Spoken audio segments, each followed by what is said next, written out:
বন্ধুরা, WB top tuition ক্লাসের পক্ষ থেকে তোমাদেরকে স্বাগত। আজ আমরা ক্লাস 7-এর মডেল কোশ্চেন পেপার 10 অর্থাৎ 10-এর যে অঙ্কগুলি আছে সেগুলি আমরা সমাধান করব। তো দেখো, একে থেকে যে কোশ্চেনটি রয়েছে, শূন্যস্থান পূরণ করো। একটি গুরু অনুপাতের ব্যস্ত অনুপাত সর্বদা ড্যাশ অনুপাত হবে। তো দেখো, অঙ্কটিকে আমরা খাতার মধ্যে করে দিচ্ছি। দেখো আমরা অ্যান্সারটি কী করেছি, একটি গুরু অনুপাতের ব্যস্ত অনুপাত সর্বদা লঘু অনুপাত হবে। কারণটা কি, আমরা ধরো একটা অনুপাত লিখলাম, অনুপাত হিসেবে আমরা যদি লিখি 15:7, আমরা গুরু অনুপাত কোনটাকে, যদি যে সংখ্যাটি প্রথমের অনুপাতটি বড় হয় তাহলে সেইটি হচ্ছে গুরু অনুপাত হয়। তাহলে এটি হচ্ছে কি গুরু অনুপাত, এটিকে আমরা গুরু অনুপাত বলতে পারি। দেখো, এই অনুপাতটি যদি ব্যস্ত অনুপাত করি কী পাবো, ব্যস্ত অনুপাত আমরা কী পাবো, ব্যস্ত অনুপাত ঠিক এর উল্টোটা হয়। প্রথমে শেষ 7টি প্রথমে আসবে, এর 15টি শেষে যাবে। দেখো এক্ষেত্রে কী হয়েছে, প্রথমের সংখ্যাটি দেখো, প্রথমে যে অনুপাতটি রয়েছে সেটি ছোট, অর্থাৎ দ্বিতীয় সংখ্যাটির থেকে যেহেতু দ্বিতীয় অনুপাতটির থেকে যেহেতু ছোট সংখ্যা, তাই এটিকে আমরা বলবো কি লঘু অনুপাত। তাই আমরা অ্যান্সার হিসেবে লিখেছি একটি গুরু অনুপাতের ব্যস্ত অনুপাত সর্বদা লঘু অনুপাত হবে। তো দেখো, পরে যে কোশ্চেনটি আছে দেখো, 2 নম্বরে যে প্রশ্নটি দিয়েছে সেটি কি, সঠিক উত্তরটি নির্বাচন করো। কোনো পূর্ণবর্গ সংখ্যার এককের ঘরের অঙ্কটি 9 হলে, অর্থাৎ দেখা গেল একটা বর্গ সংখ্যা করা হয়েছে, সেই বর্গ সংখ্যা যার এককের ঘরের অঙ্কটি হচ্ছে কত, 9, বর্গমূলের এককের সংখ্যা হতে পারে কত, হতে পারে সেই বর্গমূলের এককের সংখ্যা, সেটি আমাদেরকে নির্ণয় করতে হবে। তো দেখো, আমি খাতার মধ্যে অঙ্কটিকে করে দিচ্ছি। দেখো, কোনো পূর্ণবর্গ সংখ্যার এককের ঘরের অঙ্কটি 9 হলে বর্গমূলে এককের ঘরে অঙ্কটি হবে কত। দেখো, বর্গমূলে এককের ঘরের অঙ্কটি হতে পারে, অ্যান্সার হিসেবে আমরা বলতে পারি কি 3 ও 7। কারণ কি, ধরো আমরা একটা পূর্ণবর্গ সংখ্যা, সাপোজ আমরা একটা পূর্ণবর্গ সংখ্যা নিলাম, যেমন পূর্ণবর্গ সংখ্যা হচ্ছে কয়েকটি পূর্ণবর্গ সংখ্যা যাদের এককের ঘরে 9 আছে, যেমন ধরো 49। উদাহরণ হিসেবে আমরা বলতে পারি কি, ধরো 49। দেখো, এর এককের ঘরের অঙ্ক 9, এর যদি বর্গমূল করি কত পাবো, আমরা বর্গমূল করতে পারো 7 7 49, অর্থাৎ এর বর্গমূলে পাবো, বর্গমূলে এককের ঘরে পাবো 7। আচ্ছা, আরেকটি সংখ্যা ধরো আমি বললাম 169, এর যদি বর্গমূল করি কত হবে, 13 13 169 হয়। তো এর বর্গমূল করলে আমরা কত পাবো, 13 13 100। দেখো, এককের ঘরে অঙ্ক কত হয়েছে 3। আরও অন্য কোনো সংখ্যার ক্ষেত্রেও একই হবে, অর্থাৎ দেখা যাচ্ছে কি, যদি কোনো পূর্ণবর্গ সংখ্যার এরকম বর্গ সংখ্যার এককের ঘরের অঙ্ক 9 থাকে, সেক্ষেত্রে তার বর্গমূল করলে, সেই সংখ্যাটির বর্গমূল করলে আমরা পাবো 7 এককের ঘরে, বা 3 পাবো। এই দুটি সংখ্যাই আমরা পেতে পারি। পরের কোশ্চেনটি তোমরা, এটা আমি বোঝানোর জন্য করে দিয়েছি, তোমরা জাস্ট অ্যান্সার হিসেবে এইটুকু করবে। 3 ও 7 এককের ঘরের অঙ্ক হবে 3 ও 7। পরে 3 নম্বরে যে কোশ্চেনটি দিয়েছে দেখো, -2 এবং 1-এর মধ্যে কতগুলি পূর্ণ সংখ্যা আছে। দেখো, এখানে অ্যান্সারটি আমাদের দেয়াই আছে, পূর্ণ সংখ্যা হবে 2টি, অর্থাৎ -2 থেকে 1 পর্যন্ত আমরা মোট 2টি পূর্ণ সংখ্যা পাবো। তো অ্যান্সার হিসেবে আমরা 2টি লিখতে পারি। সকল সামন্তরিকী ট্র্যাপিজিয়াম কারণ লেখো। সকল সামন্তরিকী বলা হয়েছে যে ট্র্যাপিজিয়াম, কারণ এর কেন, সে তার কারণটি আমাদেরকে লিখতে বলা হয়েছে। তো কারণটি আমরা খাতার মধ্যে করে দিয়েছি, তোমরা একটু দেখবে। এখানে আমরা বলেছি ট্র্যাপিজিয়ামের কারণটি এখানে রয়েছে, সকল সামন্তরিকী যে ট্র্যাপিজিয়াম, সেই কারণটা আমরা এখানে লিখে দিয়েছি। কারণ হিসেবে কি বলেছি দেখো, ট্র্যাপিজিয়ামের একজোড়া বিপরীত বাহু সমান্তরাল, ট্র্যাপিজিয়ামের একজোড়া বিপরীত বাহু সমান্তরাল, সামন্তরিকের বিপরীত বাহুগুলি পরস্পর সমান্তরাল হয়। তাহলে সামন্তরিকেরও কী হয়, এই সামন্তরিকেরও বিপরীত বাহুগুলি সমান্তরাল হয়। অতএব আমরা তাহলে বলতে পারি কি, সামন্তরিকেরও একজোড়া বিপরীত বাহু সমান্তরাল হবে। অর্থাৎ ট্র্যাপিজিয়ামের যেমন একজোড়া বিপরীত বাহু সমান্তরাল, এর থেকে আমরা বলতে পারি সামন্তরিকেরও একজোড়া বিপরীত বাহু সমান্তরাল হবে।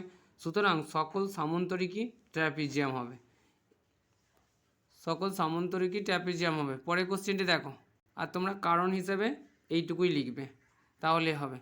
তো পরের কোশ্চেনটি তোমরা দেখো। তো দেখো, এখান পর্যন্ত আমাদের একের দাগের কোশ্চেনগুলি সমাধান করে দেওয়া হলো। 2-এর 1-এর দাগে যে কোশ্চেনটি আছে দেখো, বলা হয়েছে উমার বয়স 12 বছর 6 মাস, রাতুলের বয়স 12 বছর 4 মাস এবং নূরজাহানের বয়স হলো 12 বছর। এদের তিনজনের বয়সের অনুপাত কত? আমাদের এদের তিনজনের বয়সের অনুপাত নির্ণয় করতে বলা হয়েছে। আমরা এখন এই তিনজনের বয়সের অনুপাতটি নির্ণয় করব। তো দেখো অঙ্কটিকে আমরা খাতার মধ্যে এখানে তুলে নিয়েছি। দেখো ফার্স্ট এখানে বছর, এখানে মাস, 12 বছর 6 মাস বলা হয়েছে, এক্ষেত্রে বলা হয়েছে 12 বছর 4 মাস, আর এখানে বলা হয়েছে যে 12 বছর। দেখো বছর মাস একসাথে থাকলে আমরা অনুপাত নির্ণয় করা আমাদের একটু সমস্যা হবে, সেই কারণে আমরা সব কটিকে মাসে নিয়ে চলে আসবো। তাই উমার বয়স হিসেবে বলতে পারি উমার বয়স 12 বছর 6 মাস। উমার বয়স ছিল 12 বছর 6 মাস ছিল। তো এখন 12 বছর 6 মাস এটিকে যদি আমরা মাসে পরিণত করি তাহলে 12 মাসে 1 বছর, 1 বছর হতে গেলে যদি 12 মাস লাগে তাহলে 12 বছর হতে গেলে তাকে 12 দিয়ে গুণ করতে হবে। 12 মাস, এবার এইটাকে আমরা বছর আর লিখবো না, মাস লিখবো, কারণ এটাকে আমরা 12 দিয়ে গুণ করে দিয়েছি, প্লাস এই 6 মাস। এখন যদি আমরা এটাকে আরেকটু সমাধান করে নিই, 12 গুণ করলে হয় 144 মাস, 12 সাথে 12 গুণ করে দেখবো 144 হবে, প্লাস 6 মাস। এই 144-এর সাথে যদি আমরা 6 যোগ করি 150 মাস হবে। কার বয়স? উমার বয়স। এরপর আছে রাতুলের বয়স, আছে 12 বছর 4 মাস।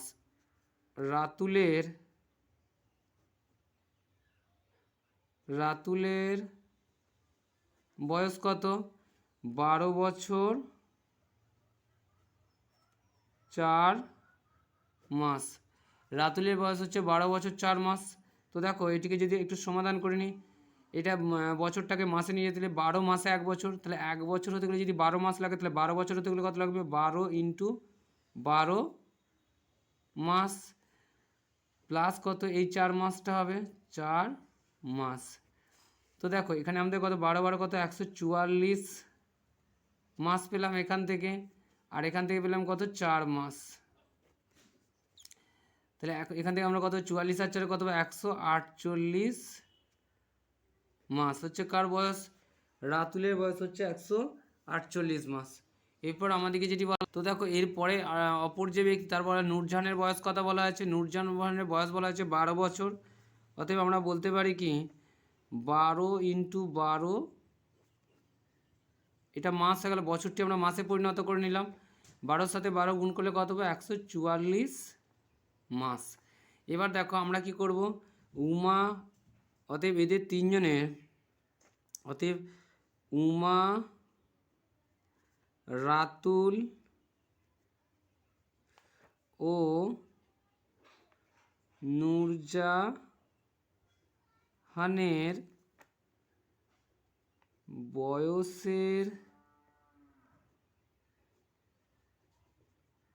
বয়সের অনুপাত কত হবে? বয়সের অনুপাতে আমরা প্রথমে আছে উমার বয়স পেয়েছিলাম 150 মাস, 150। আমরা রাতুলের পেয়েছিলাম 148 মাস, 148, আর নূরজাহানের পেয়েছে 144। এদিকে যদি আরেকটু সমাধান 2 দিয়ে কাটলে কত হবে? এটা 75 হবে, এটা হবে 7 দুগুণে 14, 4 দুগুণে এটা 74 হবে, আর এটা 72। তো দেখো আর এটিকে ভাঙা যাবে না, তাই আমরা বলতে পারি তিনজনের বয়সের অনুপাত 75:74:72। পরের কোশ্চেনটি দেখো, 2 নম্বরে যে প্রশ্নটি দিয়েছে সেটি হচ্ছে একটি বাঁশের দৈর্ঘ্য 3/1 অংশ লাল রং, এই অংশটা লাল রং করা হয়েছে এবং 1/5 অংশ সবুজ রং করা হয়েছে এবং 14 মিটার হলুদ রং আছে। 14 মিটার কত অংশ সেটি আমাদেরকে বলে দেওয়া হয়নি, রং করা হয়েছে। বাঁশটি কত মিটার লম্বা সেটি আমাদেরকে জানতে চাওয়া হয়েছে। দেখো বাঁশটির মোট দৈর্ঘ্য এখানে কত বলে দেওয়া হয়নি, তাই যেখানে আমাদের মোট দৈর্ঘ্য বলে না দেওয়া থাকে সেখানে আমরা 1 অংশ ধরে নিয়ে করি, তাই এই অঙ্কটির ক্ষেত্রেও তাই করব। তো দেখো আমরা এখানে যদি ধরি মোট হচ্ছে বাঁশ 1 অংশ, তে রং করা হয়েছে কত? মোট রং করা হয়েছে, তে মোট রং করা হয়েছে, মোট রং করা হয়েছে বলতে কুন্দুরিকে ধরবো। আমরা হচ্ছে লাল রং করা হয়েছে 1/3 অংশ, অর্থাৎ সেই 1/3 অংশটা কি ধরবো? 1/3 অংশ প্লাস কত আরেকটি যেটা সবুজ রং করা হয়েছে সেটি হচ্ছে 1/5 অংশ, 1/5 অংশ।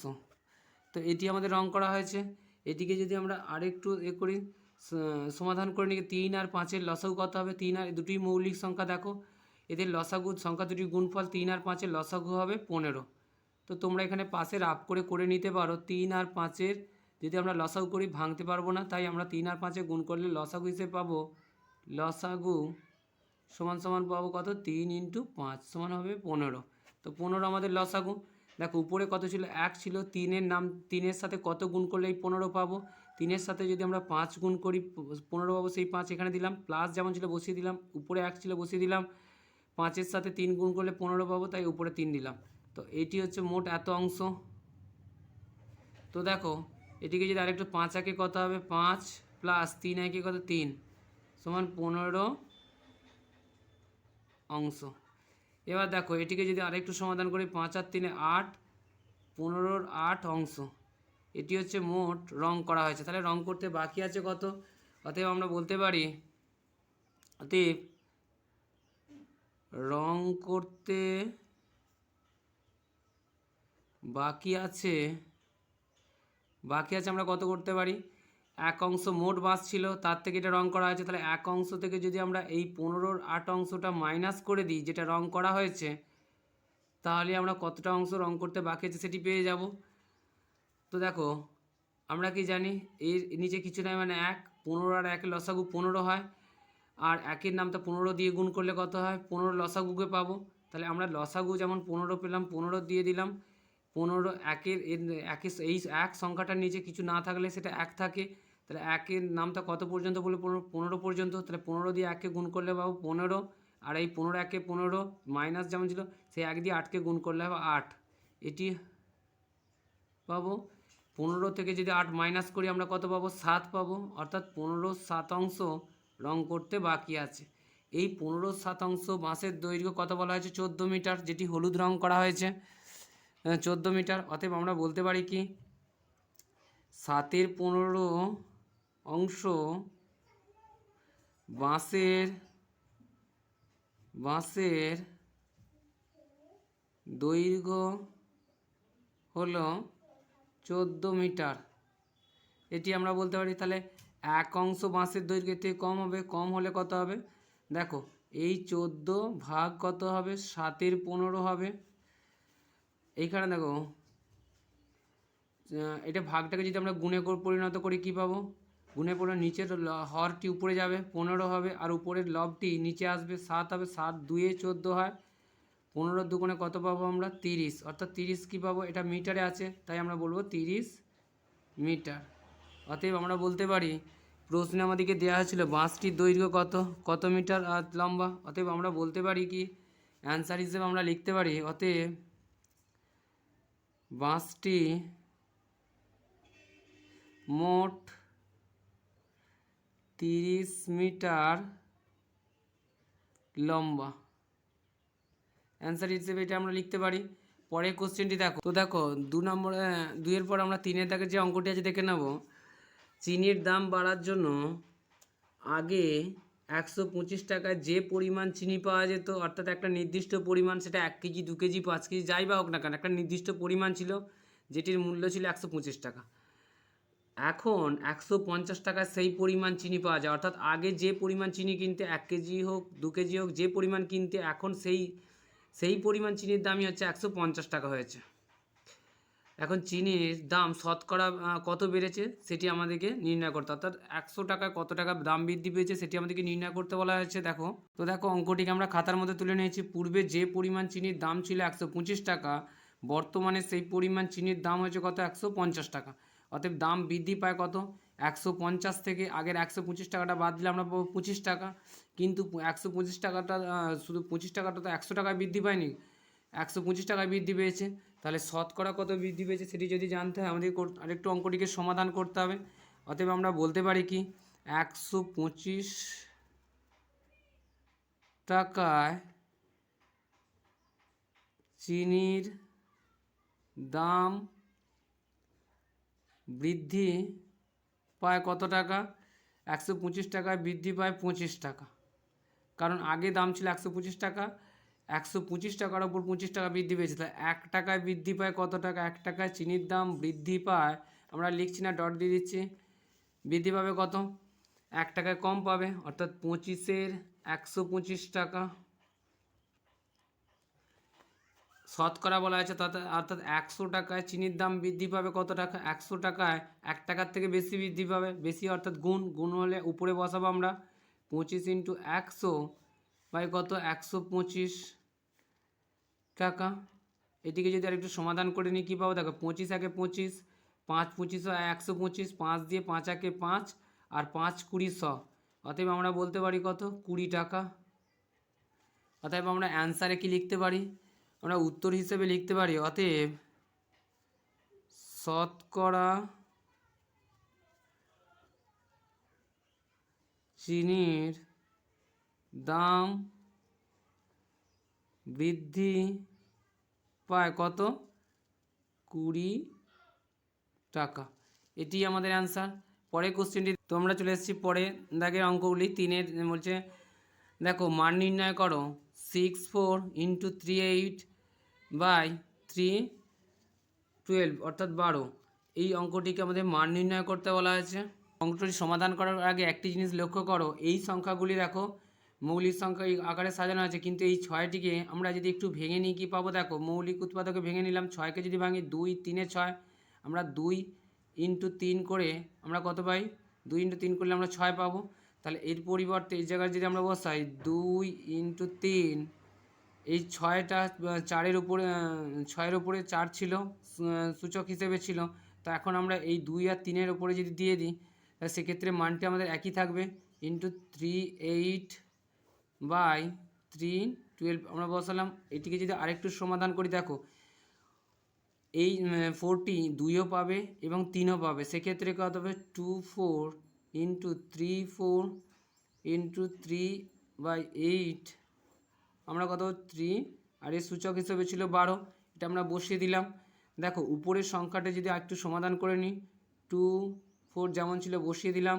এই দুটি সংখ্যা আমরা কি জানি, একই সংখ্যার গুণ হলে তার সূচকগুলি যোগ হয়, 3 এর সূচকগুলি কত হবে, 4 আর 8 যোগ করলে কত হবে, গুণ হলে যোগ হয়, আর হচ্ছে ভাগ হলে বিয়োগ হয়, 4 8 যোগ করলে কত হবে 12 বাই কত 3/12। এবার এইটিকে যদি আমরা এক লাইনে নিয়ে এসে এটি ভাগে আছে, উপরে গিয়ে প্লাসটা কী যাবে মাইনাস হয়ে যাবে, 24 × 312 যেমন ছিল বসে, এই 12টি অর্থাৎ 3-এর 12টি নিচে ভাগে ছিল, উপরে গিয়ে -12 হলো। এবার দেখো এটি +12, এটি -12 কেটে গেল। এখন 24 × 30, এবার যদি আমরা অঙ্কটিকে আরেকটু সমাধান করে নিই, 2 অর্থাৎ 4টি 2-এর গুণফল, 2 × 2 × 2, অর্থাৎ 24 বলতে আমরা কি বুঝি, 24 বলতে আমরা এটিকে বুঝি 2 2 4, 4 2 8, 8 2 কত পাবো আমরা 16 পাবো, তাই এখানে আমরা 16 বসালাম। দেখো এক্সের উপরে যদি 0 থাকে সূচক, তাহলে আমাদের মান হয় 1, 3-এর ওপর 0 আছে মানে এরও মান হবে 1, তাই আমরা এখানে 1 দিলাম। 16-র সাথে যদি 1-এর গুণ করে আমরা পাবো 16 1 16 পাবো। তো এটি হচ্ছে আমাদের অ্যান্সার। পরের কোশ্চেনটি দেখো, তো দেখো 3-এর আমরা 2 নম্বরের যে কোশ্চেনটি যে একটু দেখে নেব, একটি উদাহরণ দিয়ে দেখাও যে পূর্ণ সংখ্যার যোগ সংযোগ নিয়ম মেনে চলে, অর্থাৎ পূর্ণ সংখ্যার যোগ করলে যে সেটি যে সংযোগ নিয়ম মেনে চলে তার একটি উদাহরণ দিয়ে আমাদেরকে দেখাতে বলা হয়েছে। পূর্ণ সংখ্যার যোগ সংযোগ নিয়ম মেনে চলে, আমরা সংযোগ করে সংযোগ নিয়ম মেনে চলে এইরকম একটা উদাহরণ আমরা দিয়ে দেখাবো। দেখো উদাহরণটি আমরা খাতার মধ্যে নিয়েছি। প্রথমে দেখো ফার্স্ট ব্র্যাকেটের মধ্যে +6 প্লাস রয়েছে, আর সেকেন্ড ব্র্যাকেটের মধ্যে কি রয়েছে -2 প্লাস -3, সেকেন্ড ব্র্যাকেট ক্লোজ করে দেওয়া আছে। দেখো প্রথমে -2টা ছিল, এই -3-এর সাথে প্লাসে ছিল, পরে অপর প্রান্তে কী করা হয়েছে, দেখো এই -2টিকে +6-এর সঙ্গে প্লাস করা হয়েছে, আর দেখো -3 যেটা ছিল এটাকে সেকেন্ড ব্র্যাকেটের বাইরে বের করে দেওয়া হয়েছে। তো দেখো এক্ষেত্রে আমরা যদি অঙ্কটিকে একটু সমাধান করি কী পাবো, দেখো বা এটা যেমন +6 ছিল বসিয়ে দিলাম, প্লাস রইল সেকেন্ড ব্র্যাকেট আমরা ক্লোজ করে দিলাম, এখানে রয়েছে কত -2 বসিয়ে দিলাম, প্লাসে মাইনাসে গুণ করে হয় -3 বসিয়ে দিলাম, সেকেন্ড ব্র্যাকেট ক্লোজ করে দিলাম, ইকুয়াল সাইনটা দিয়ে দিলাম, সেকেন্ড ব্র্যাকেট বসালাম, +6 প্লাসে মাইনাসে হয়তো কত হবে -2 হবে। তো এখানে সেকেন্ড ব্র্যাকেট আমরা ক্লোজ করে দেবো। আর কি রয়েছে প্লাসে মাইনাসে -3। তো অঙ্কটিকে যদি আরেকটু সমাধান করি কী পাবো দেখো, বা এখানে রয়েছে +6 আর এখানে রয়েছে দেখো মাইনাসে মাইনাসে কী হবে, সংখ্যা দুটি যোগ হবে কিন্তু চিহ্নটি মাইনাসই থাকবে। আমরা সেকেন্ড ব্র্যাকেট দিলাম -3 আর 2 কত হবে 5, এটা -5 হলো।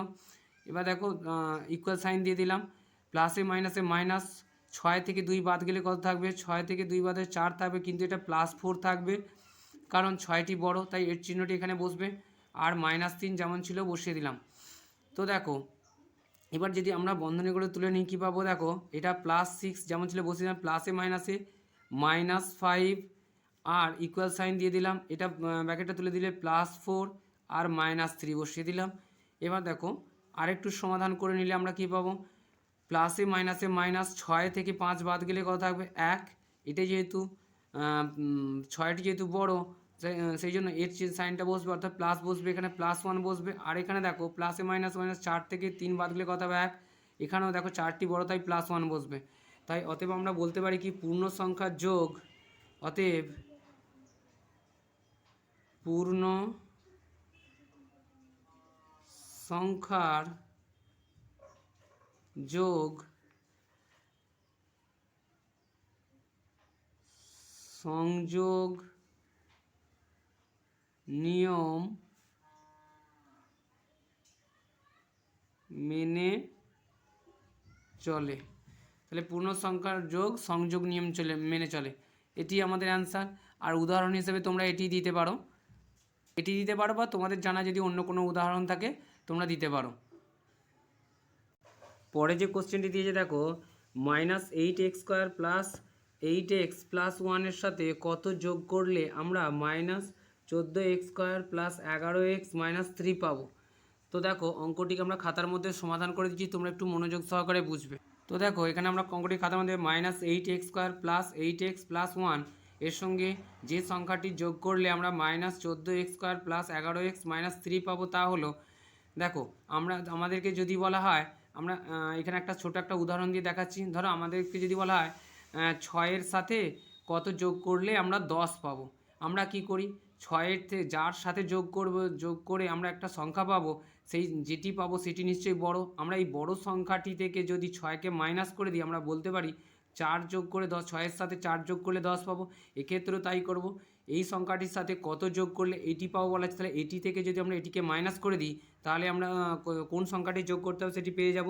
অতএব আমরা করতে পারি কি -14x² + 11x - 3, এটির সাথে কত মাইনাস করতে হবে আমাদেরকে, যে সংখ্যাটির সাথে যোগ করতে বলা হয়েছে, তাই আমরা এটিকে মাইনাস করে দেবো। মাইনাস করবো কত, -8x² + 8x + 1, এটিকে যদি আমরা মাইনাস করে দিই তাহলে যে সংখ্যাটি যোগ করতে হবে আমরা সেই সংখ্যাটি পেয়ে যাব। তো দেখো এই সংখ্যাটিকে আমরা যদি ব্র্যাকেটের বাইরে নিই কথা -14x² + 11x - 3, মাইনাসে মাইনাসে প্লাস, এর সাথে এর গুণ হলে +8x², প্লাসে মাইনাসে -8x আর প্লাসে মাইনাসে মাইনাস কত হবে -1 হবে। তো এটি পেলাম। এবার দেখো আমরা যদি স্কোয়ারগুলোকে একদিকে নিয়ে এসে এখানে রয়েছে -14x², এইটা আমরা নিয়ে নিলাম। আর কি পেলাম +8x² + 8x², আর দেখো +11x পেলাম, আর এই -8x নিলাম, -3 -1। তো দেখো এই অঙ্কটিকে যদি আরেকটু সমাধান করি, -14x² থেকে যদি 8x² বাদ দিই কত পাবো আমরা, পাবো হচ্ছে 6, প্লাসে মাইনাসে মাইনাস, 8 6 দিতে 14, 6x², কিন্তু চিহ্নটি প্লাস হবে না মাইনাস হবে, কারণ এখানে দেখো মাইনাসের সংখ্যাটি বড় তাই এখানে মাইনাস হবে। এখানে দেখো প্লাসে মাইনাসে মাইনাস, আর 11 থেকে যদি 8 বাদ যায় আমাদের হবে 3x হবে। দেখো এখানে যেহেতু 11 সংখ্যাটি বড় তাই প্লাসের সংখ্যাটি বড় তাই এখানে প্লাস হবে। আর এখানে দেখো মাইনাসে মাইনাসে প্লাস, অর্থাৎ কত 3 আর 1 4 পাবো। মাইনাসে মাইনাসে প্লাস সংখ্যাগুলির যোগ হয় কিন্তু চিহ্নটি মাইনাসই হয়, অর্থাৎ -4 পেলাম। অতএব আমরা বলতে পারি, অতএব অ্যান্সার হিসেবে আমরা কি লিখতে পারি, -8x² + 8x + 1 এর সাথে -6x² প্লাস 3x - 4 যোগ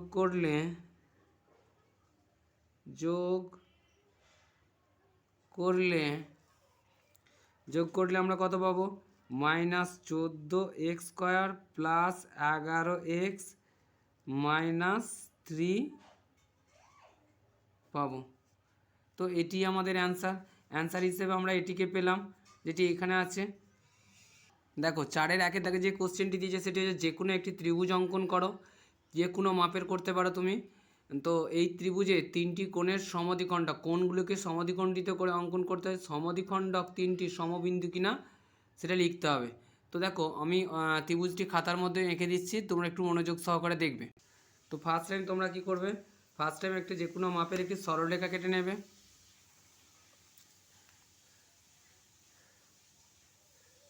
একটু বড় করে আঁকবে যাতে তোমাদের বুঝতে ছবিটা স্পষ্ট হয়। তাই আমরা একটা বড় করে একটু সরলরেখা কেটে নিয়েছি। এই কেটে নেওয়ার পর এটিকে কি করতে হবে, এই যে দুদিকে দুটো আমরা বিন্দু পাচ্ছি, এই বিন্দু থেকে বসিয়ে একটা নির্দিষ্ট মাপ নেবে, যে মাপটি কিন্তু পরবর্তী সময় ভাঙা যাবে না। তো আমরা একটা কি করব, এইটা নিয়ে এদিকে একটা চাপ কেটে নেব। ফার্স্ট টাইম এখানে একটি চাপ কেটে নিলাম, আর এই বিন্দু থেকে বসিয়ে আমরা আরও একটি চাপ কেটে নেব। তো দেখো এখন আমরা পেলাম কি, দুটি চাপ কেটে নিলাম। নেওয়ার পর এইগুলিকে যদি পরস্পর আমরা বিন্দুগুলিকে এই উপরের বিন্দুটির সাথে নিচের বিন্দুটি আমরা পরস্পর জুড়ে দিলাম। তো দেখো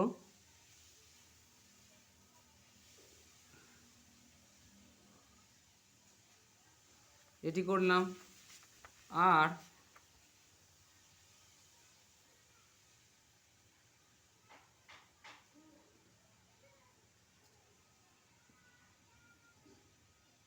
এটিকে জুড়ে দিলাম। তো দেখো এখন আমাদেরকে বলা হচ্ছে ত্রিভুজটির নাম দিতে পারি, এ বি সি নাম দিলাম ত্রিভুজটি। এবার আমাদেরকে বলা আছে কোণ 3টিকে সমদ্বিখণ্ডক করতে বলা আছে। সেক্ষেত্রে আমরা কি করব, এই কোণটিকে সমদ্বিখণ্ডক করতে হলে এই বিন্দু থেকে বসিয়ে, বিন্দুর মাপটি একটা যেন নির্দিষ্ট থাকে, এই বিন্দু থেকে বসিয়ে আমরা একটি চাপ নেব। চাপ নেওয়ার পর এই চাপটিকে যে বিন্দুতে দুটো বাহুতে ছেদ করেছে, এই বাহু থেকে বসিয়ে এদিকে আরও দুটি চাপ কেটে নেব। এখান থেকে বসিয়ে আর এই বাহুটি থেকে বসিয়ে এদিকে একটি চাপ কেটে নিলাম। ঠিক সেমভাবে আমরা এই কোণটিকেও চাপ কেটে নেব। তো দেখো এখান থেকে বসিয়ে একটি চাপ কেটে নিলাম, এবং এখান থেকে বসিয়ে এই নিচের বাহুটি থেকে বসিয়ে আমরা এখান থেকে বসিয়ে এদিকে একটি চাপ কাটলাম, আর এখান থেকে বসিয়ে এই বাহুটি থেকে বসিয়ে এদিকে একটি চাপ কেটে নিলাম। এবার দেখো এই উপরের দিকে যে বাহুটি আছে, কোণটি আছে, এখান থেকে বসিয়ে আমরা কি করব, এখান থেকে বসিয়ে এদিকে একটি চাপ কাটব, এবং এখান থেকে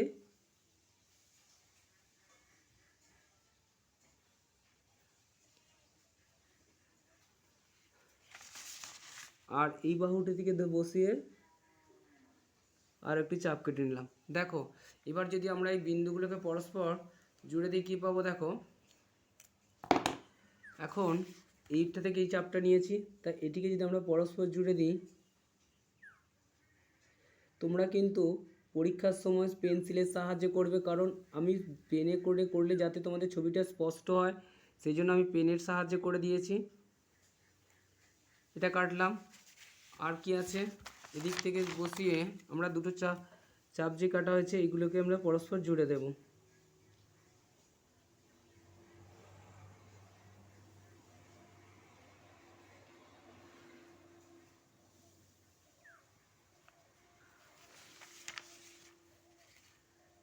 আর এদিক থেকে যদি আমরা এই বিন্দুটিকে ছেদ করে দিই, দেখো এইখান থেকে নিয়ে আমরা এখানে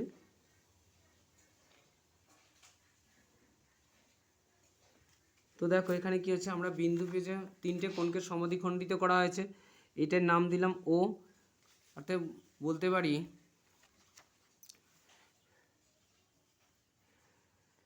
ত্রিভুজ এ বি সি এর সমদ্বিখণ্ডক 3টি সমদ্বিখণ্ডক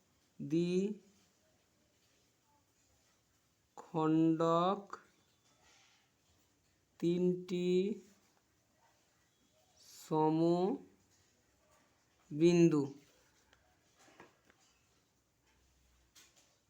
ও, সমবিন্দুর নাম কি হচ্ছে? সমবিন্দু ও। তো এটি আমাদেরকে লিখতে বলা হয়েছিল যে সমবিন্দু কিনা সেটি লিখতে বলা হয়েছিল। আমরা অ্যান্সার হিসেবে লিখেছি এবিসি সমদ্বিখণ্ডক তিনটির সমবিন্দু হলো ও, অর্থাৎ কি ত্রিভুজটির কোণগুলিকে সমদ্বিখণ্ডক করলে সমবিন্দু ওতে মিলিত হবে। সমবিন্দু কাকে বলা হয়? তিনটি কোণের সমদ্বিখণ্ডক যখন একটি বিন্দুতেই মিলিত হয় তাদেরকে বলা হয় সমবিন্দু। পরের কোশ্চেনটি দেখো। পরের কোশ্চেনটি বলা যায় স্কেল ও কম্পাসের সাহায্যে 75 ডিগ্রি কোণ অঙ্কন করতে বলা হয়েছে। এখানে কোনো চাঁদার ব্যবহার করা যায় না, শুধুমাত্র স্কেল ও কম্পাস ব্যবহার করে কীভাবে 75 ডিগ্রি কোণ অঙ্কন করতে হয় তো তোমরা সেটি দেখো। তো দেখো এখানে আমরা কীভাবে স্কেল ও কম্পাসের সাহায্যে 75 ডিগ্রি কোণ অঙ্কন করব। আমরা উপরে লেখাটা লিখে নিয়েছি স্কেল ও কম্পাসের সাহায্যে 75 ডিগ্রি কোণ। দেখো প্রথমে ফার্স্ট টাইম যে কোনো একটা মাপ নেবে, নির্দিষ্ট মাপ নেবে, সেই মাপটিকে বসিয়ে এখান থেকে বসিয়ে যে কোনো একটি চাপ কেটে নেবে। এটি আমরা চাপ কেটে নিলাম। নিচে যে ভূমিটি ধরা আছে এখান থেকে বসিয়ে এই যেখানে ছেদ করেছে এখান থেকে বসিয়ে একই মাপ নিয়ে একটি চাপ কাটবে, এটা 60 ডিগ্রি হবে। এখান থেকে বসিয়ে যদি আরেকটি চাপ কাটি কত পাবো? আমরা 120। এখান থেকে আমরা একটি 90 ডিগ্রি কোণ অঙ্কন করে নেব। দেখো 90 ডিগ্রি কোণ বলতে কি, এখান থেকে দেখি সমদ্বিখণ্ডক করি, এই 60 ডিগ্রিকে সমদ্বিখণ্ডক করলে আমরা 30 ডিগ্রি পাবো। তো 30 ডিগ্রি যদি এটিকে বসে আমরা এখানে কত পেলাম? এখান পর্যন্ত এলে হচ্ছে আমাদের 90 ডিগ্রি, কিন্তু আমাদেরকে বলা হয়েছে কত? আমাদেরকে বলা হয়েছে 75 ডিগ্রি, অর্থাৎ 60। এই এখান থেকে যে 60 ডিগ্রি তার সঙ্গে আরও 15 ডিগ্রি বলা আছে। তো এখান থেকে এই ডিস্টেন্সটা হচ্ছে 30 ডিগ্রি। একে যদি আমরা দুভাগে ভাগ করে দিই তাহলে আমরা 15 ডিগ্রি একটি কোণ পাবো। তো দেখো একে যদি আমরা দুভাগে ভাগ করে দিই কী পাবো? সমদ্বিখণ্ডক করে এখান থেকে বসে একটি চাপ কাটলাম, আর 90 ডিগ্রি যেখানে পেয়েছি সেখান থেকে বসে আরেকটি চাপ কেটে নেব। তো দেখো এখান পর্যন্ত এলো। এটিকে যদি পরস্পর দেখো এই 90 ডিগ্রি থেকে আমরা আরও 15 ডিগ্রি পেয়ে গেলাম, অর্থাৎ 60 আর 15 যোগ করলে কত হয়? 75 ডিগ্রি হবে। তো দেখো এখানটা আমরা কত পেলাম? 75 ডিগ্রি কোণ পেলাম।